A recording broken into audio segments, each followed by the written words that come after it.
Bom dia a todos. Gostaria primeiramente de agradecer a organização do evento pelo convite e agradecer imensamente aos meus colegas de profissão, Roger e Marcelo, a esse último a qual tenho a honra de poder chamar de meu amigo, de também aceitarem o convite e virem compartilhar um pouco do extenso e profundo conhecimento que eles têm, para falarmos um pouco de um tema muito importante, que seria inovação em educação para o médico do futuro. Meus caros, mais uma vez, obrigado.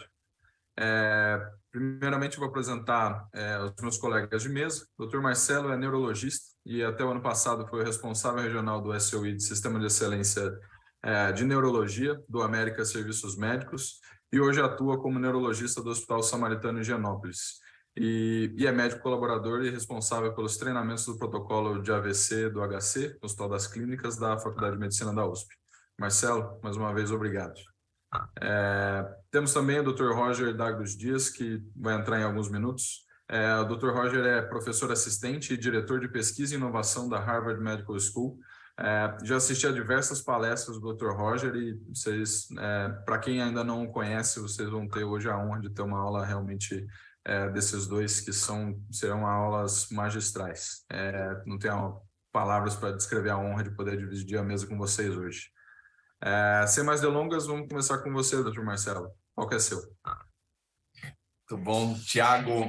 Como eu sempre digo, a grande vantagem dos amigos é que eles mentem a nosso respeito, fazendo comentários assim elogiosos. O prazer é todo meu e sem muitas delongas, vamos começar aqui a nossa explanação, que em si é um desafio, porque falar sobre o médico do futuro é um médico que a gente não sabe como que vai ser, né? Então, existem tentativas de tentar descobrir como é que vai ser essa pessoa e como que nós vamos fazer para moldar esse médico do futuro, e quem está dizendo isso não sou eu. Existe um relatório da Deloitte exatamente sobre esse tema, e tem alguns pontos que eu queria fazer um highlight aqui, né? O primeiro ponto é que esse médico do futuro, ele vai enfrentar desafios que hoje nós conhecemos muito pouco. Então, como é que a gente treina algo que a gente nem conhece muito bem? Então, a gente tem novas tecnologias sendo incorporadas, como a inteligência artificial, uso de robôs, uso de Big Data para a implementação das nossas estratégias de decisão. Um outro ponto que nós estamos treinando pessoas que são pessoas que terão vários perfis. Não é apenas o médico focado na assistência, mas a gente tem o médico consultor, o médico que vai fazer um papel de administrador, o médico que vai ser um educador e, obviamente, o paciente tem que estar no centro disso tudo, mas são perfis diferentes de profissionais que merecerão atenção específica com treinamentos focados em cada uma dessas competências. Então, os desafios dos diferentes perfis de médicos. E falando um pouco no nosso treinando, né, quem são essas pessoas? Quem são os médicos do futuro? Hoje, se a gente conversar com um estudante de medicina, essa pessoa nasceu aí, provavelmente, em torno aí do ano 2000. São pessoas que tiveram aí uma formação desde sempre com um computador na mão, com um device na mão, que ouvem música em plataformas de streaming, e elas estão sendo treinadas por nós, pessoas que conheceram o Walkman, o videocassete, e cujo joguinho de celular preferido provavelmente foi esse aqui, em algum momento da história, né? São perfis que, em muito pouco tempo, nós temos pessoas com grandes diferenças de cabeça e acesso e compreensão da tecnologia. Então, diferentes pessoas que são desafios. O que nós vamos ensinar não deve ser apenas competências técnicas. A gente tem que ensinar a comportamentos. E hoje a gente sabe que existe um enorme desafio em como ensinar habilidades não técnicas. Só para dar um exemplo em cima da comunicação, uma habilidade não técnica, notem o aumento dos acessos das publicações no PubMed envolvendo treinamento em comunicação, né? A gente tem aí já uma preocupação mesmo na literatura, em cima disso. Então, o desafio de ensino de competências não técnicas. Só que vamos pensar e dar um zoom em como que a gente faz os ensinamentos hoje em dia, como que a gente ensina medicina.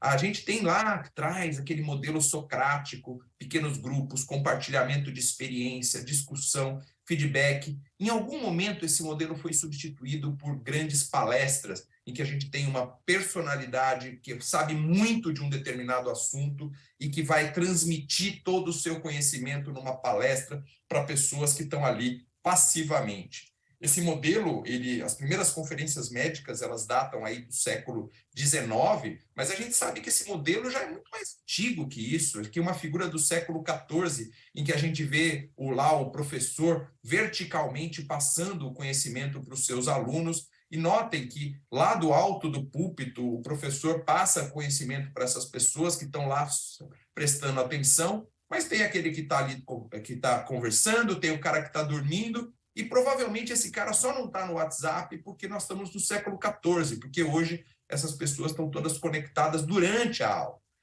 E esse formato vertical, portanto, de transmissão de conhecimento não faz muito mais sentido, ele é anacrônico. A gente tem várias outras maneiras de adquirir o conhecimento e as instituições estão percebendo isso e estão criando plataformas para que passe o conhecimento de uma forma que não dependa tanto do professor. E usar o professor na sala de aula para uma coisa muito mais nobre do que simplesmente passar o conhecimento verticalmente. Esse é o conceito de sala de aula invertida, flipped classroom, e que se você conseguir passar o conhecimento antes para o aluno, você usa a sala de aula utilizando metodologias ativas de aprendizagem e não passivas, como o modelo tradicional de palestras, e com isso a gente tem resultados muito mais interessantes. Como que isso funciona? Imagina que se eu fosse falar lá que não há segurança para você dar alta para um paciente no pronto-socorro que tenha uma cefaleia súbita, nem mesmo se ele tiver uma tomografia e líquor normais. Né? Verticalmente, se eu passo esse conhecimento, eu não tenho como garantir que os meus alunos entenderam aquilo. Eles podem estar pensando qualquer outra coisa e não necessariamente vão incorporar essa mensagem na sua prática de trabalho. Se, diferentemente, eu chegar para esses alunos num modelo de sala de aula invertida e eu der este conhecimento antes para eles, em diversas plataformas possíveis, seja livro digital, aula online, enfim, não importa, mas o conhecimento pode ser passado com múltiplos possíveis canais de comunicação. Eu uso agora a sala de aula para tentar consolidar esse conhecimento e tirar vieses que os alunos possam ter tido. Então, eu instigo o aluno com um questionamento que vai direcionar para aquela mensagem. Posso dar alta para um paciente com cefaleia súbita no pronto-socorro? Nesse momento, eu não sei o que eles estão pensando. Alguns alunos sabem a resposta, outros não sabem, e outros acham que sabem. E eles têm conceitos, portanto, equivocados, têm vieses no seu pensamento, e eu não sei quem que é um, quem que é outro. Então, eu tenho como medir individualmente com metodologias ativas, por exemplo, fazendo uma votação online com ferramentas gratuitas e que estão disponíveis muito facilmente. Eu já não tenho preferência por nenhuma delas, já usei todas. E aí, como é que a gente faz? A gente faz a pergunta e a gente faz com que os alunos façam uma resposta que, nesse momento, visa medir como que eles estão pensando sobre um determinado assunto. E o professor está ali acompanhando em tempo real. Isso aqui é uma aula real que eu dei, e eu estou mostrando para vocês o resultado em tempo real, como que ele vai aparecendo para mim. E note que eu vejo que metade, aproximadamente, dos meus alunos tem uma resposta correta e a outra metade não tem a resposta correta. E eu não sei quem que é um, quem que é outro.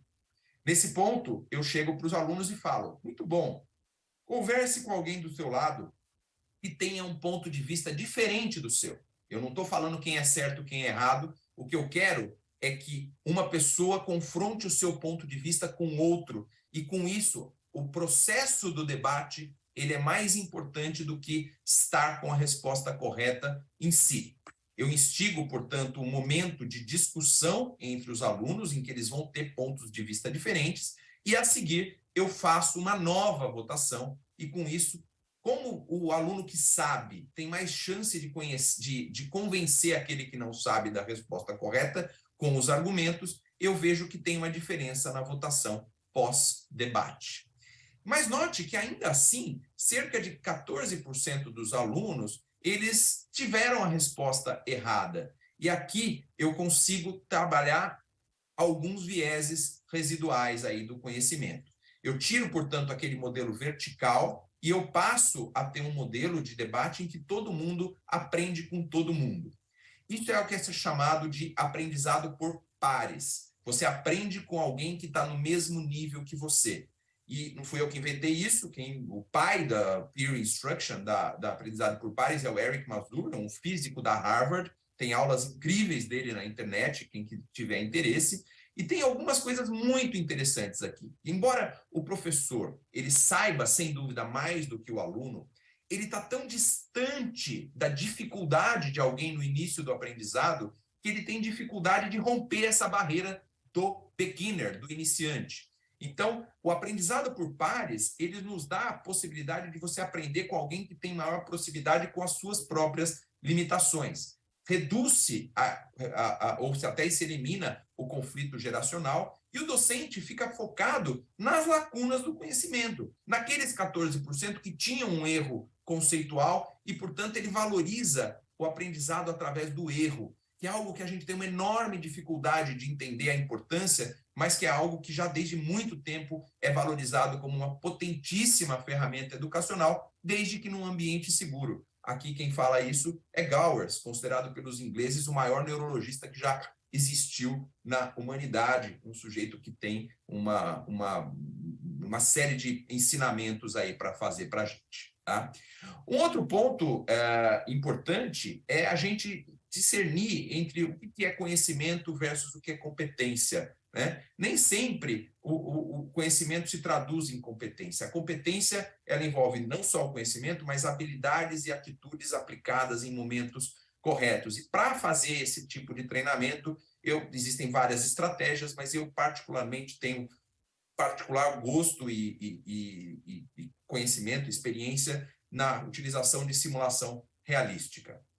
O que é a simulação realística? Você oferece um cenário o mais próximo do real, um cenário que tem algo interessante para o aluno, mas que embute ali uma certa armadilha. Você quer que o aluno incorra em determinados erros, por assim dizer, conceituais e de atitude, de competência, mas que são colocados dentro de um ambiente absolutamente seguro. Você não tem um risco para o paciente se a pessoa errar, e você tem também uma segurança psicológica para o aluno que precisa se expor. Nesse momento, você estabelece o que se chama de ciclo de Kolbe, que você oferece uma experiência concreta e, com isso, você faz com que o aluno pare para pensar no que ele fez, você faz com que ele experimente aquelas atitudes que ele está desenvolvendo e você dá um feedback para ele, de tal maneira que ele consiga melhorar a performance atendimento. Note que, com isso, ele aprende a observar a si próprio e tem o feedback dos pares de como que isso está se dando na prática. E você, portanto, mais do que ensinar a competência, você ensina como ele deve aprender, o que é uma coisa fundamental dentro do treinamento do médico do futuro, treinar como aprender, ensinar como fazer para ele aprender. Um exemplo aqui, a gente teve no Congresso Brasileiro de AVC de 2017, um treinamento de simulação. Aqui uma reportagem que foi feita só para vocês terem um highlight de dados. A simulação para capacitar as equipes médicas tem o objetivo de reduzir o número de mortes causadas por doenças cerebrovasculares. Aqui, atores voluntários fazem o papel do paciente e os médicos seguem um protocolo de atendimento.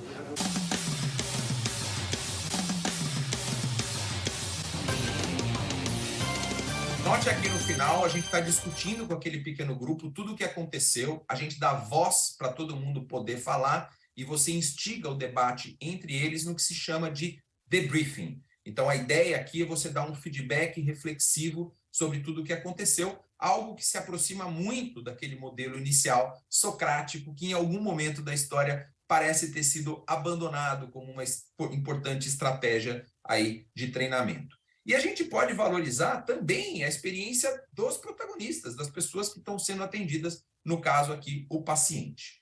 Isso é muito útil para a gente fazer treinamento de equipe. Quando você conversa com as pessoas gostam muito de fazer isso, mas quanto isso se reflete em performance de fato. Nesse congresso, a gente fez um trabalho que mensurou com testes pré e pós-treinamento quanto que as pessoas estavam confortáveis na realização do atendimento ao acidente vascular, e a gente viu um aumento significativo do índice de self-confidence, de percepção de autoconfiança no atendimento do acidente vascular, mostrando que as pessoas se sentem melhor tendo feito um atendimento que aconteça após um treinamento que reflita em ambiente seguro a prática da sua realidade profissional. Mas a pergunta de $1 milhão é o quanto que isso se reflete nos desfechos duros, mortalidade, redução dos tempos de atendimento, coisas que vão impactar na qualidade assistencial de fato, o que sim vai ser o mais importante para que o gestor se convença a fazer um investimento nesse tipo de estratégia. E a gente tem alguns dados do nosso próprio grupo. Aqui eu cito em particular o Dr. Daniel Bezerra, que foi meu par no SOI de Neurologia no Rio de Janeiro, eu em São Paulo, ele no Rio de Janeiro. Ele tem um trabalho muito interessante publicado mostrando o impacto de treinamento com simulação antes e após o treinamento, e ele viu uma importante redução dos tempos assistenciais com essas estratégias de treinamento. Mais recentemente, tem um estudo multicêntrico, internacional, europeu, de vários centros, mostrando que as estratégias de simulação realística, os centros que treinaram com simulação realística, tiveram uma importante redução dos tempos de assistência. Para terminar, eu queria colocar 2 palavrinhas sobre quem são as pessoas mais importantes aqui envolvidas nesse binômio de aprendizado, que são o docente e o aluno. Uma pequena palavra sobre o docente, eu posso dizer com absoluta tranquilidade, um pouco de tristeza, mas também para instigar o debate, a necessidade premente de nos envolvermos em capacitação docente. A gente não é treinado para aprender a treinar pessoas. E a gente está mais do que na hora de se preocupar com isso, porque ensinar não envolve apenas passar conhecimento. É necessário uma capacitação, isto é uma competência específica, e é necessário um investimento no docente para que isso aconteça da melhor forma possível, alinhado com os interesses, com os objetivos que você estabelecer para o seu público. E o nosso público hoje, o aluno, ele vive uma situação de grande estresse, tanto pelo burnout, pela sobrecarga de trabalho, pela realidade da profissão, mas é importante entender que o estresse, ele faz parte da curva de aprendizado, do nosso aprendizado. Se a gente não tiver minimamente algum estresse, a gente não consegue, a gente vai estar tranquilo demais, e isso não vai instigar a consolidação de sinapses em relação à nossa aquisição de competências. A curva de estresse ligada à performance mostra que nós temos uma faixa ótima de trabalho de estresse.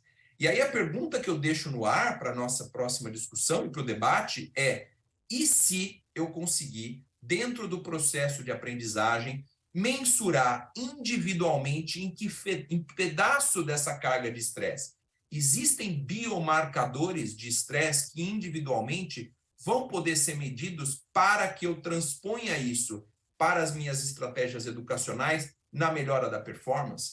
Então, talvez a educação para o médico do futuro passe pela compreensão das metodologias de treinamento e a individualização do treinamento utilizando recursos ligados a biomarcadores. E aqui a gente tem alguns trabalhos, algumas linhas de pesquisa no mundo, e eu quero com enorme prazer ressaltar aqui a presença do Roger Dallius, que é uma das pessoas que mais estuda isso no mundo. Eu tive contato com o Roger Dallius no momento em que ele estava fazendo o doutorado dele, junto com o professor Augusto Scalabrini. Ele era coordenador da emergência neurológica, da emergência do Hospital das Clínicas, e ele já era um adepto da simulação realística naquele momento e estudava o papel do estresse em emergências médicas, né? Naquele momento, eu tive uma enorme afinidade pessoal e profissional com o Roger, que de uma maneira extremamente generosa me convidou para participar dos treinamentos, e ele foi, sem dúvida nenhuma, um dos grandes responsáveis pela minha formação como instrutor de simulação realística, e naquele momento a gente passou a desenvolver toda uma linha de treinamento em metodologias ativas, em emergências neurológicas primariamente. Então, para mim é um enorme prazer, anos depois, eu compartilhar aqui essa mesa com o Roger, que é quem vai falar a seguir, e tenho certeza que todos vão gostar muito. Muito obrigado. Obrigado, Marcelo, e parabéns mais uma vez pela apresentação. Sensacional. Deixei anotado aqui algumas perguntas para a gente discutir um pouquinho depois. Queria chamar agora a aula do Dr. Roger. Olá a todos, meu nome é Roger Dias e é um grande prazer estar aqui hoje participando desse summit, principalmente na presença do colega Thiago Friggini e do Marcelo Calderaro, que é um grande amigo e foi colega aí de plantão no Hospital das Clínicas do HC em São Paulo, na época que eu trabalhava lá no pronto-socorro. E está aqui na presença desses dois colegas para falar sobre educação médica, inovação.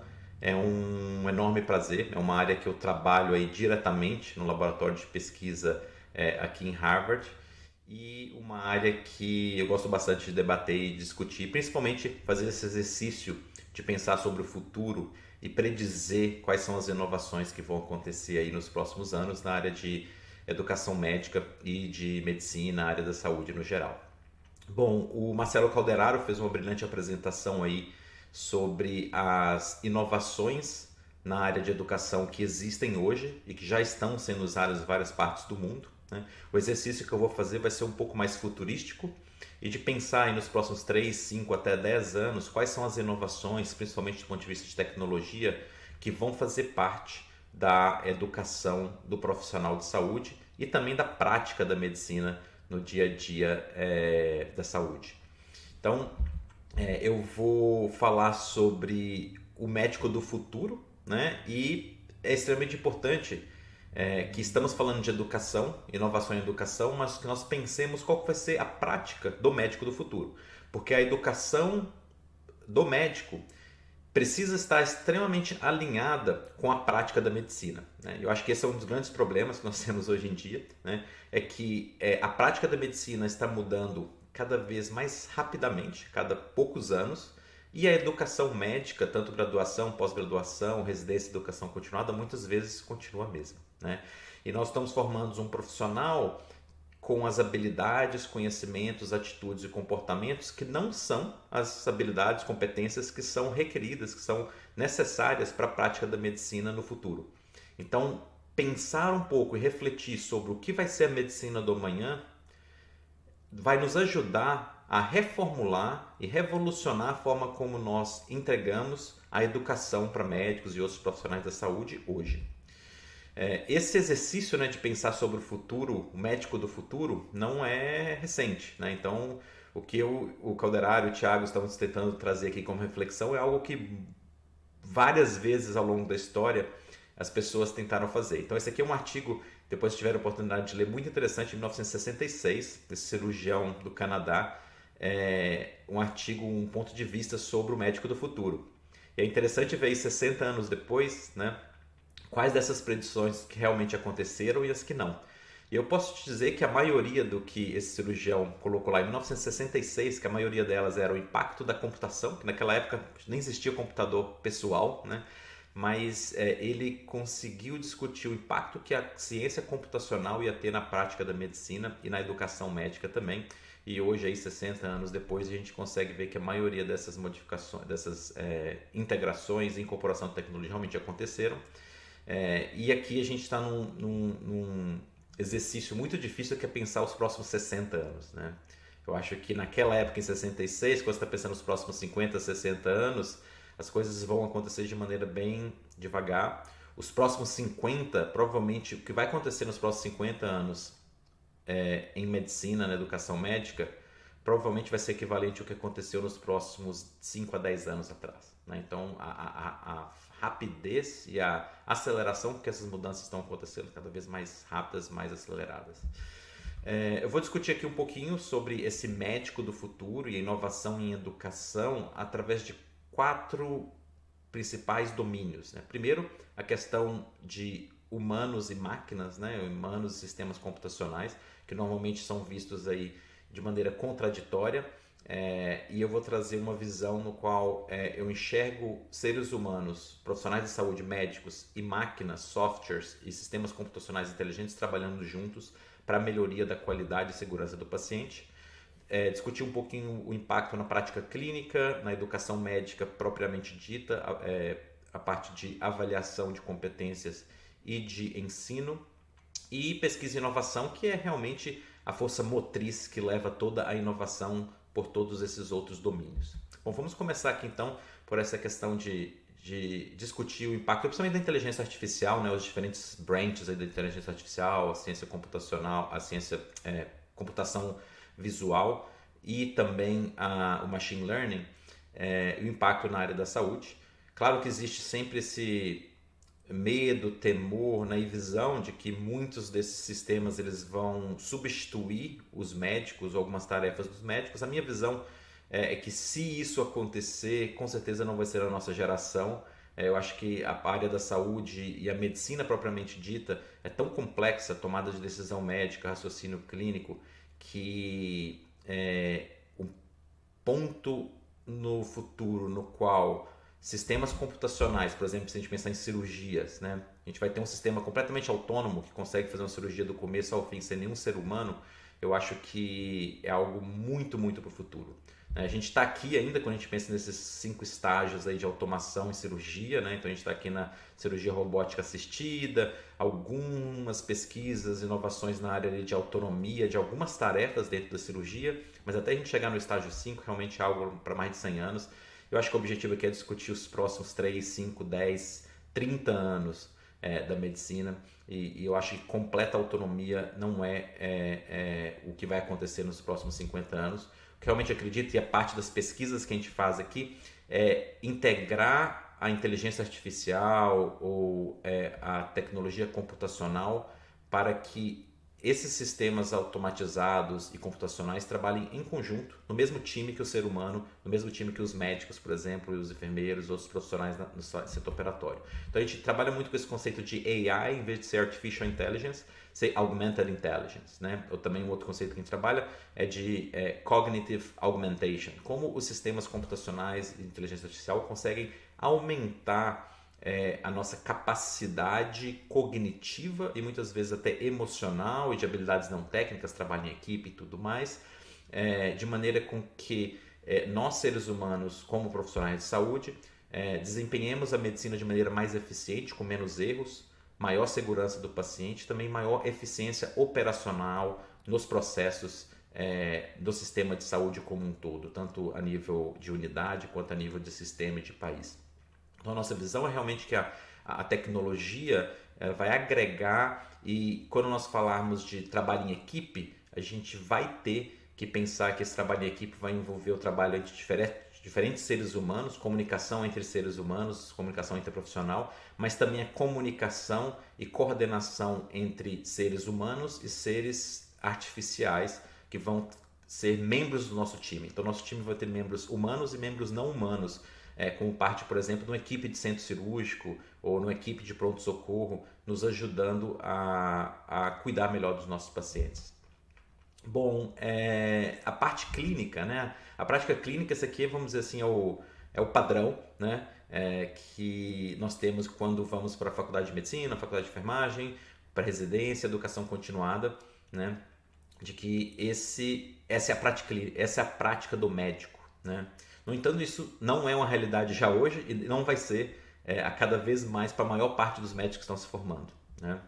A realidade, como o Dr. Coderaro mostrou na apresentação dele, esse é um relatório da Deloitte pensando sobre o médico do futuro, é que o médico ele vai ter sim um papel assistencial, mas existem vários outros papéis que o médico vai ter no sistema de saúde do futuro e já do presente, né? Eu tenho certeza que vários de vocês já se identificam com esses vários papéis aqui alternativos, né? Como o médico vai exercer a medicina de maneira não apenas direta, de cuidado ao paciente assistencial, mas através de outros papéis. Isso é cada vez mais presente e vai ser cada vez mais presente. Então, quando a gente pensa que o médico do futuro, eu já diria do presente, é esse, a gente tem que refletir na educação médica, graduação, pós-graduação, residência e educação continuada. E ver o que a gente está fazendo, né, do ponto de vista de educação, que está preparando esse profissional para exercer todos esses papéis. E a resposta, em qualquer lugar do mundo, não só aí no Brasil, aqui nos Estados Unidos também, é que existe um grande gap, um grande misalignment, né, entre o que nós estamos treinando e educando, do ponto de vista de educação médica, e a prática real da medicina. E isso é um gap extremamente importante que nós precisamos fazer algo. Quando pensamos aqui propriamente em educação médica, né, a parte de treinamento, né, de ensino e de avaliação de competências. Muita coisa está vindo por aí, né? Essa é uma revisão sistemática que a gente fez 4 anos atrás sobre o uso de inteligência artificial, machine learning, para avaliar a competência de médicos em diferentes áreas, diferentes especialidades, vocês podem ver aqui, e diferentes tipos de competência. Então, é patient care, medical knowledge, interprofessional communication, profissionalismo, e os diferentes tipos de subcompetências. E a gente já vê que já existiam vários estudos validando sistemas computacionais de machine learning para avaliar de maneira automatizada a competência de médicos, profissionais de saúde em diversos subdomínios. E isso de 2017 para cá só explodiu e que vai ser cada vez mais presente.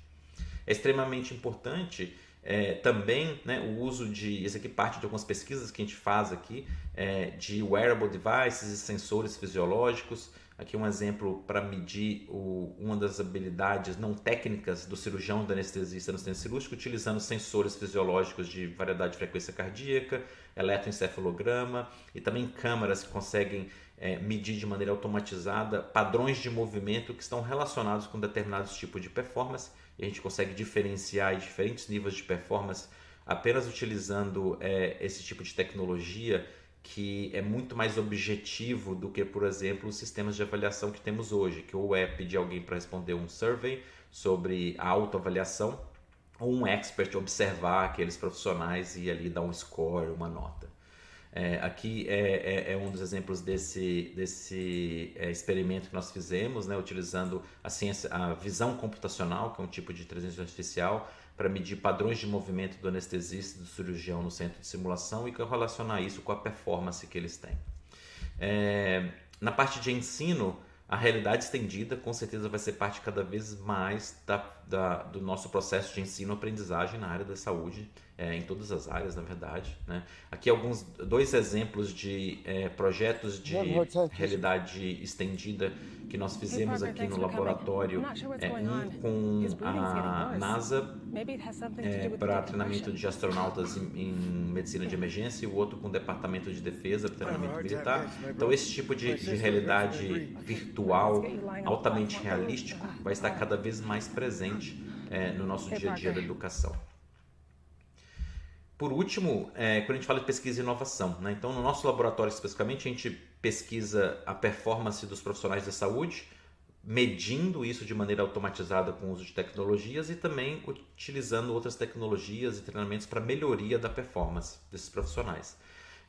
Em outras áreas, por exemplo, aqui atletas de elite, né, a mensuração da performance é parte do dia a dia e toda tomada de decisão, por exemplo, número de treinos, descanso, é informado por dados objetivos, né, biomarcadores.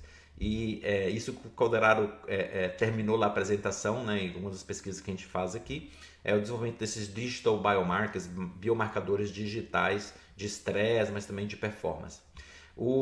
Atualmente, né, o que a gente tem hoje em educação médica no geral, esse é o tipo de avaliação de performance, né, que é extremamente subjetivo, é difícil de escalar, é muito difícil de ter aí a confiabilidade entre os avaliadores, né? Cada avaliador avalia de uma forma diferente.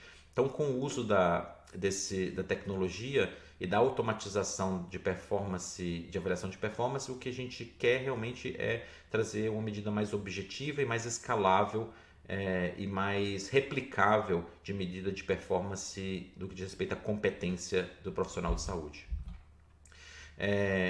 Aqui, também 2 outros projetos que a gente está fazendo aqui já em casos reais, não é simulação, né, em cirurgia cardíaca, para medir a performance, no caso aqui do cirurgião, performance psicomotora ali, cirurgia cardíaca real, a gente apenas com uma câmera mede a performance psicomotora do cirurgião e mede a associação disso com desfechos clínicos dos pacientes após cirurgia cardíaca. E no de baixo também mostrando como que a gente consegue medir padrões de movimento do time cirúrgico e correlacionar isso com medidas de performance clínica e até desfechos clínicos dos pacientes no pós-operatório. Então tudo isso vai ser parte de quando a gente pensa em treinamento e educação, né? E aqui a gente está falando não de trainees, né, de residentes, estudantes, mas de profissionais já formados, já que a gente precisa garantir a manutenção de competência desses profissionais. Como que hoje a gente consegue garantir, enquanto sociedade ou sociedades médicas, que o profissional médico que está atuando mantenha a mesma competência após 4, 5, 10, 15 anos, principalmente porque a prática da medicina vai mudar completamente a cada 2, 3 anos, né? Então, é extremamente importante, a gente trabalha hoje com as associações médicas aqui nos Estados Unidos para como integrar a tecnologia e criar formas mais escaláveis de medir a competência dos profissionais de saúde, os médicos, ao longo dos vários anos de prática, de maneira que a gente consiga manter aí uma alta qualidade e manter a segurança do paciente. Bom, com isso eu termino aqui a minha apresentação e vai ser um grande prazer discutir esse tema aí junto com o Thiago e o Marcelo Calderaro no nosso painel de debate. Muito obrigado.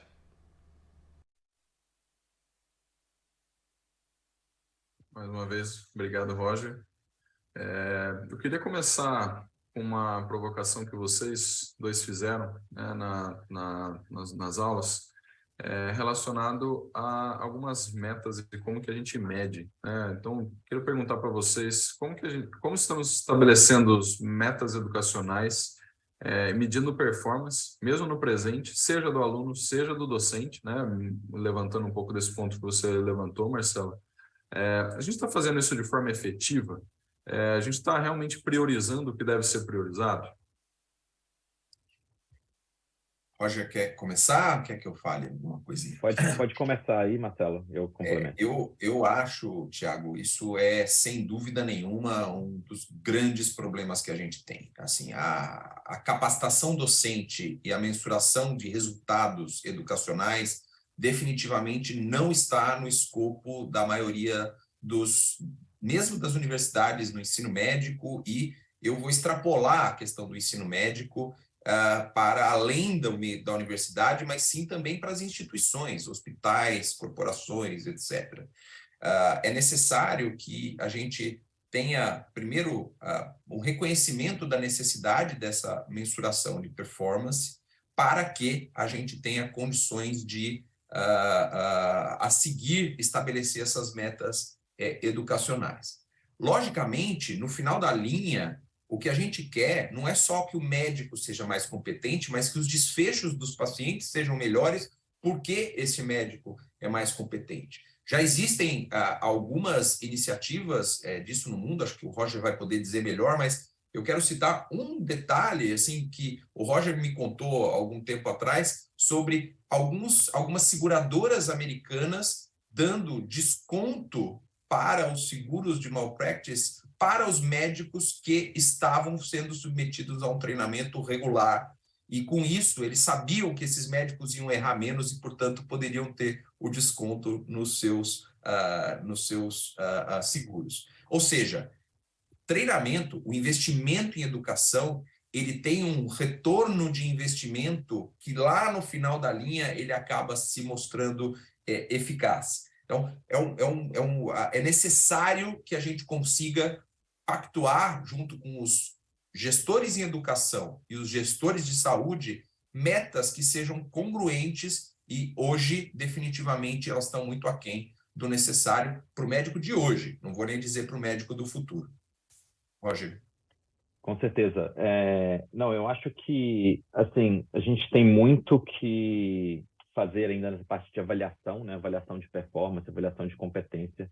Então, quando a gente pensa o que existe hoje, né, de maneira global, vamos pensar assim, até nos centros mais avançados, são os mesmos métodos, né, que o Calderaro comentou e que eu comentei lá também, que são provas, exames para avaliar conhecimento, modelos de observação por experts, né, os famosos OSCEs, para avaliação de habilidades, e muito pouco que a gente faz de avaliação de atitudes de comportamento, né?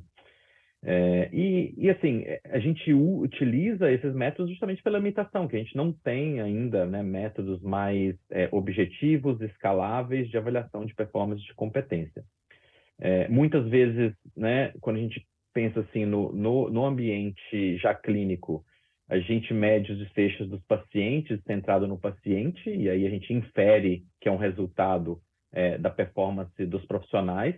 No entanto, a realidade é que a gente não está medindo diretamente. Tem tantos fatores, né? Fatores do próprio paciente, fatores da organização, e a performance em si do profissional de saúde, né, a gente não mede de maneira rotineira por uma série de limitações, né?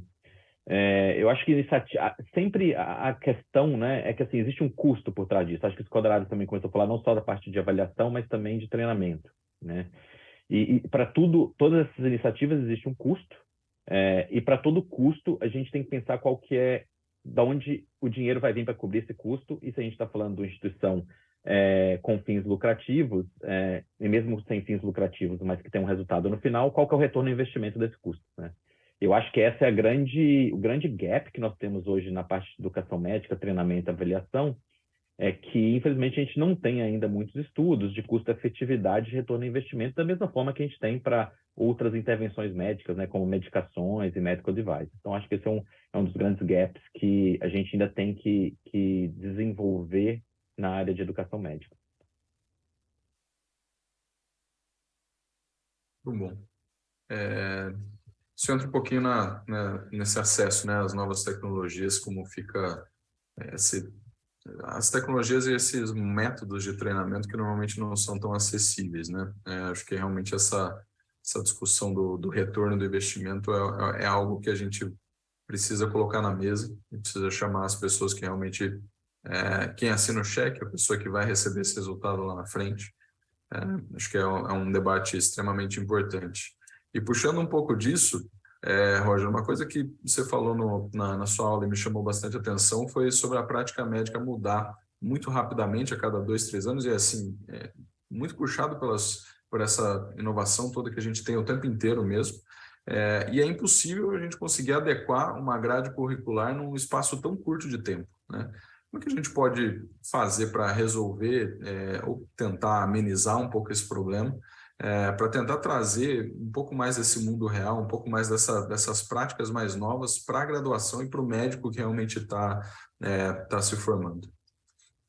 Não, com certeza. Eu acho que esse é um grande desafio, né? E eu acho que a única forma é quando a gente conseguir mudar o paradigma da educação médica, né? Claro que assim, mudar o paradigma da educação médica é algo que, né, vamos dizer, a educação médica na maior parte das escolas médicas do mundo e residência é o mesmo nos últimos, diria, 60 anos, né? Então, para a gente mudar isso é muito difícil. Mas eu diria duas formas, né? Uma que é um movimento que já existe, que é o movimento chamado Competence-Based Medical Education, né? Então, uma educação médica baseada em competência em vez de ser baseada em tempo.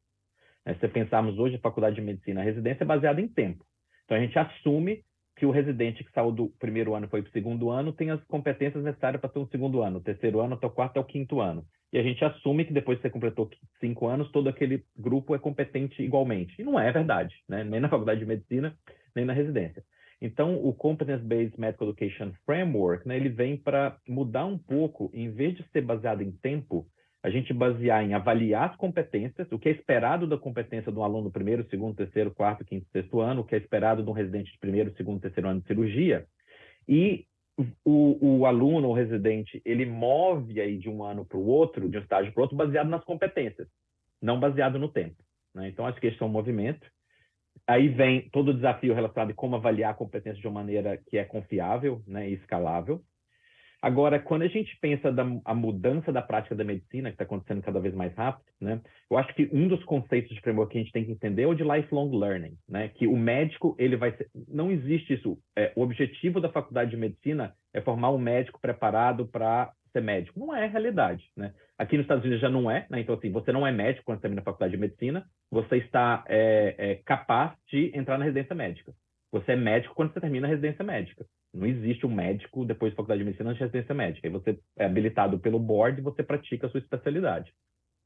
E eu acho que isso vai mudar até para depois da residência, né? Então, o conceito de que a aprendizagem e o treinamento, ele é parte da profissão do médico. Seja você que acabou de terminar a faculdade de medicina, ou seja você que já pratica medicina há 40 anos. E eu acho que esse framework de lifelong learning, né, precisa ser introduzido dentro não só das instituições de ensino, mas das instituições acadêmicas e não acadêmicas de medicina para favorecer e tornar possível que esses médicos e os profissionais de saúde continuem adquirindo competências novas, né, que não existiam quando eles estavam na faculdade de medicina na residência, né? É esperado, por exemplo, quando a gente pensa no mundo, né, isso não é só na medicina, que 30% ou até 40% das profissões que vão existir daqui a 10, 15 anos não existem hoje. Então, como que você prepara um aluno, né, de escola, de faculdade, para uma profissão que não existe ainda, né? Como você prepara um médico, um cirurgião, para uma técnica que vai ser o standard daqui a 10 anos? Então, realmente é mudar esse paradigma de quando é esperado que se forma competência, isso ao longo da vida, ao longo da profissão, e não durante a faculdade de medicina ou durante a residência. Roger, posso fazer um questionamento nessa linha, assim, sobre treinar pessoas que a gente nem sabe como que elas vão precisar no futuro, e a capacitação docente, que não deixa de ser um grande problema, né, nesse contexto, porque como é que você capacita docentes que têm uma formação ainda mais anacrônica do que dos médicos hoje em dia, a treinar novos médicos para um futuro que ninguém conhece? Como que isso está sendo resolvido em lugares que já estão à frente disso, ou como, por exemplo, a Harvard? Com certeza. Eu acho que isso é algo que já existe aqui, né? Então, assim, o ensino inteiro, ele não é centrado no professor ou no que o professor acha que deve ser o currículo, né? Ele é centrado no aluno. Então, quando a gente pega mesmo as cadeiras básicas aqui, não existem aulas de anfiteatro, né? Então, o professor ele vai estar ali para tirar dúvidas e fazer discussões. Todo o conteúdo ele é manejado e gerenciado pelo próprio aluno.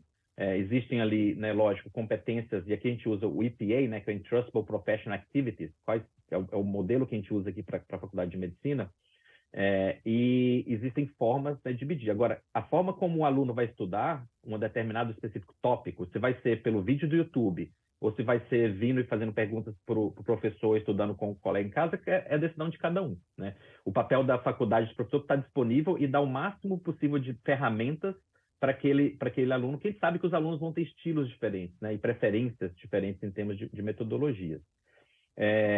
Um outro também que já acontece aqui, o 4º ano da faculdade de medicina, que é o último ano aqui na Harvard, basicamente é um ano livre que o aluno faz o que ele quiser. Ele monta o seu currículo. Então, por exemplo, tem alunos que eu mentoro que eles decidiram fazer disciplinas de Computer Science no MIT, outros decidiram fazer arte, entendeu?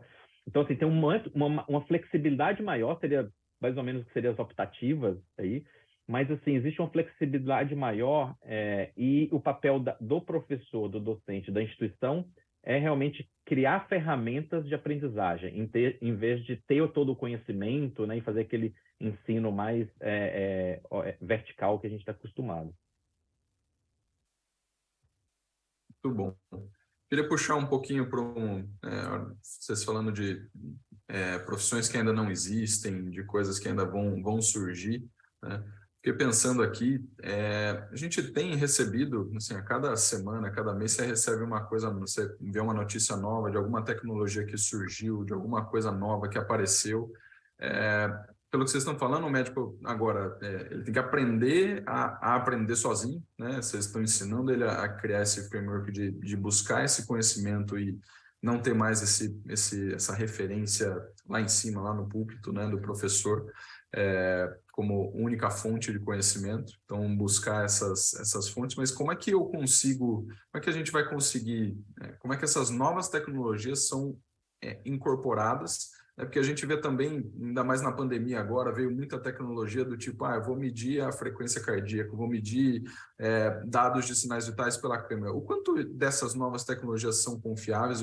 Acho que falta um pouco de de estudos para embasar isso, porque a gente, pelo tempo, né, a gente sempre vai pegando os estudos, que você vai pegar uma base científica extensa, mas a tecnologia vem numa velocidade tão grande que às vezes você não tem o tempo de maturação dessa tecnologia, de você ter os estudos para você começar a utilizar na prática clínica, né? Eu queria entender, discutir um pouquinho disso com vocês, como que a gente traz isso para a tecnologia, em que ponto que vai ser seguro, se na hora que a gente vai esperar toda essa validação, se isso já foi ultrapassado. Queria que vocês comentassem um pouquinho sobre isso. Roger, acho que você é melhor para isso, para responder essa. Não, é uma pergunta muito interessante, né? Eu trabalho muito aqui na interseção entre academia e indústria, né? Então, em muitas colaborações entre o que nós fazemos no laboratório em termos de pesquisa e a indústria na parte da comercialização, né? E escalabilidade dessas novas inovações, né? E isso que você falou é muito verdade, principalmente porque o objetivo é diferente, né? Quando a gente faz pesquisa e inovação na universidade, a gente é muito direcionado e motivado pela research question, a hipótese que a gente tem, né? Muito direcionado pelo problema, né? E muitas vezes na indústria, a motivação é pela tecnologia em si, né? E não necessariamente para resolver, principalmente na área da saúde, né? Para vender, e os objetivos principais, as métricas principais é venda, e não necessariamente se aquele produto está resolvendo um problema do paciente, né? Então, existe sim aí um desconnect, né? Principalmente porque a maioria das empresas, startups, tudo, são motivadas pelo investidor, e o investidor muitas vezes, ou 100% das vezes, quer ver retorno de investimento, né? A não ser que você é parte da empresa e tem uma missão e uma visão. Então, existe aí sim um conflito, a gente vê muito isso. Muita estratégia que existe aqui, né? Como muito da parte médica é regulada, né, pelo FDA, as empresas lançam um produto ou tecnologia nova, como você falou, um wearable device e tal. Para fugir da regulação do FDA, que vai demorar ali 3 a 5 anos, eles lançam como um produto de bem-estar, né, e de estresse e tal, que não é um equipamento médico, mas os objetivos a longo prazo deles é tornar um aplicativo médico, um digital health, coisa para tratar doenças ou prevenir. Então, eles usam muitas vezes isso, porque lançando no consumidor como de well-being e estresse, você não precisa de toda a regulação, você não precisa de todos os estudos, mas consegue gerar caixa para a empresa, né? Então, tem muito isso.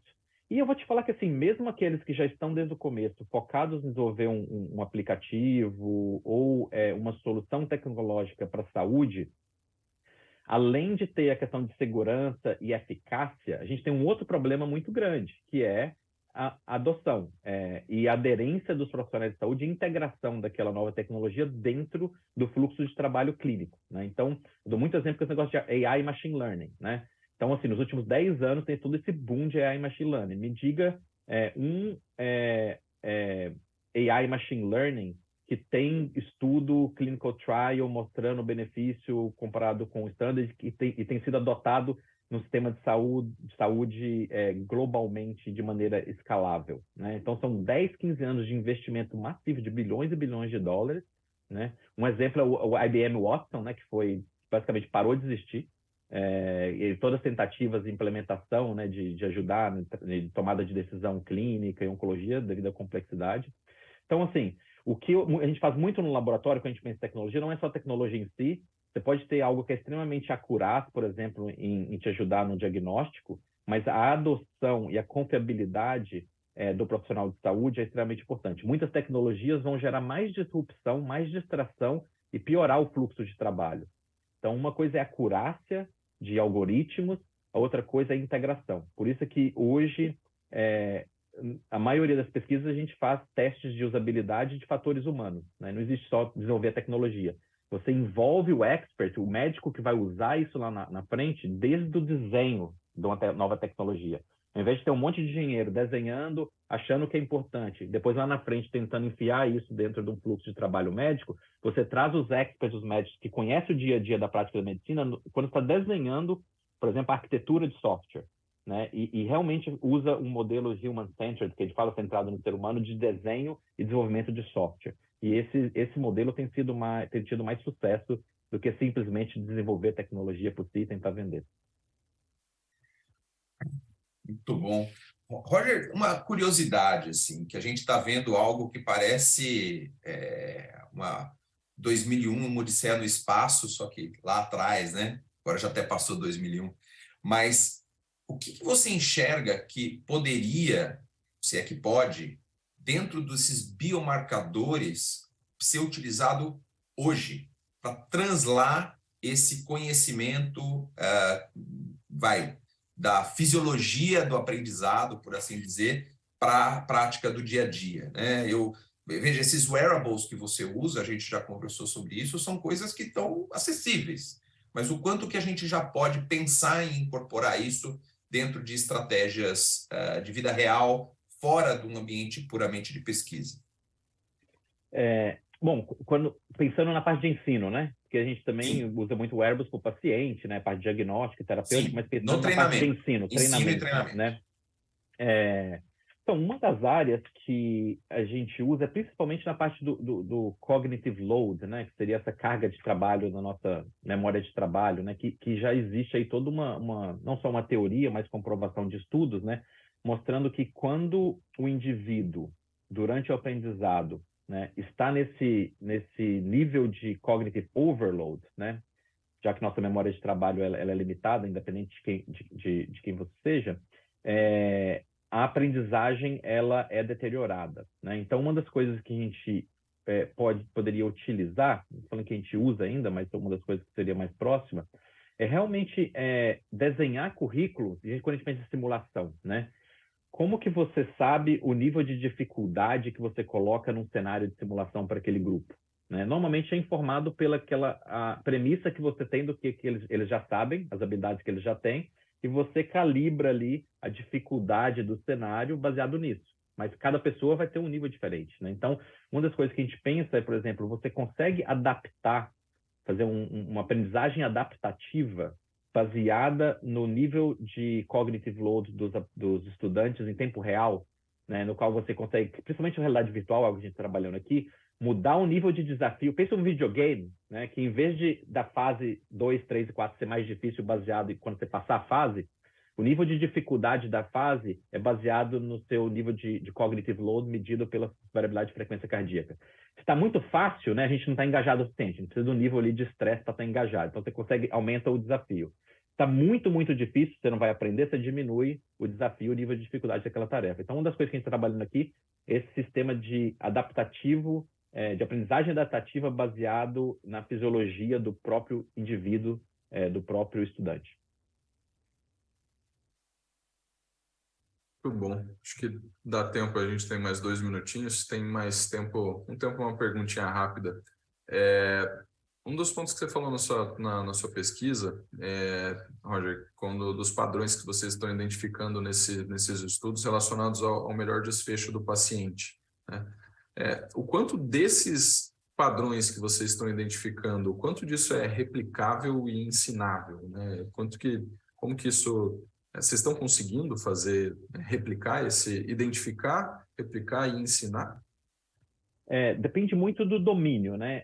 No domínio psicomotor, por exemplo, a habilidade psicomotora de um cirurgião, a habilidade psicomotora a gente está fazendo agora recentemente do médico fazendo ultrassom, a gente consegue replicar.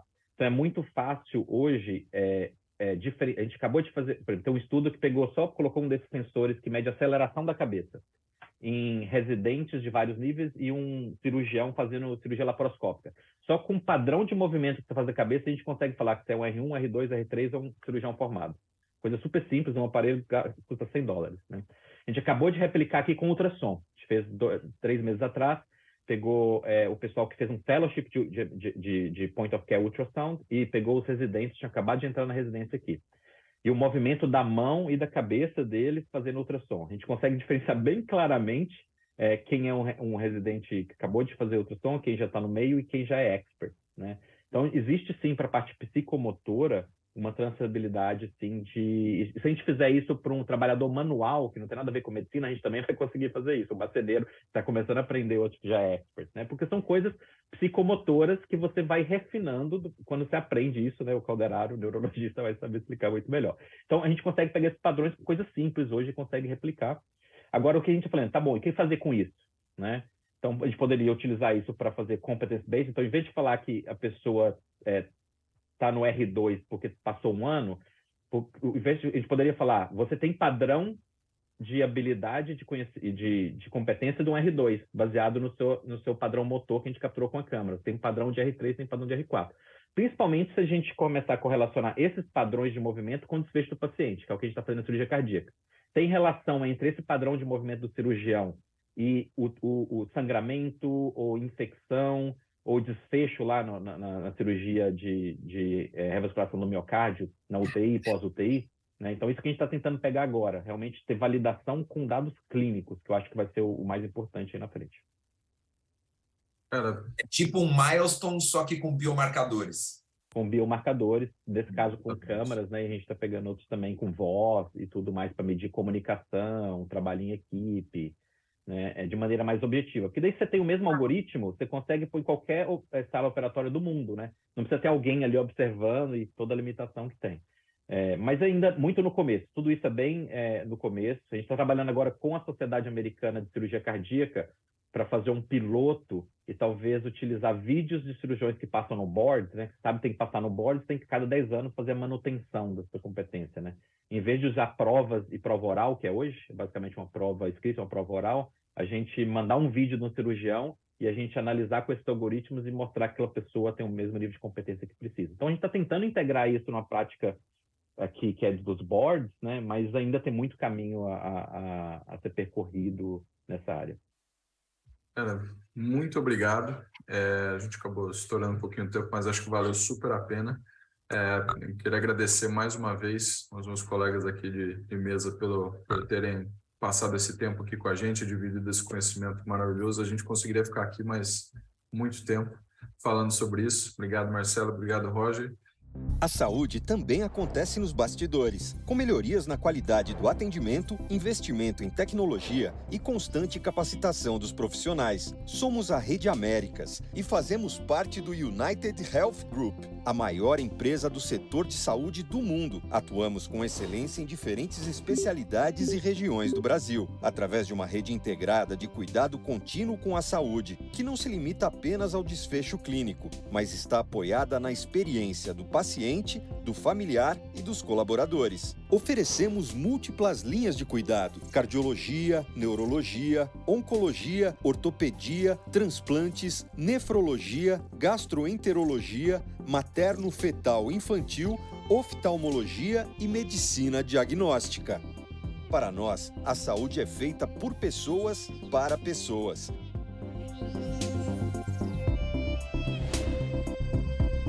Onde tem Américas, tem excelência em cuidado.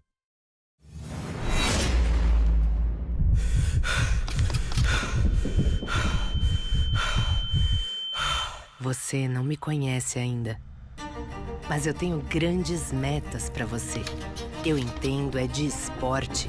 Eu respiro, discuto, pesquiso. Eu vivo disso. Sou especialista e sou completa. Só que não estou sozinha. Sou muito mais que um. Sou um time vencedor, a melhor equipe, um grande grupo, capaz de levar seu corpo a um novo patamar, conectá-lo com seu verdadeiro potencial e fazer de você um atleta cada vez melhor.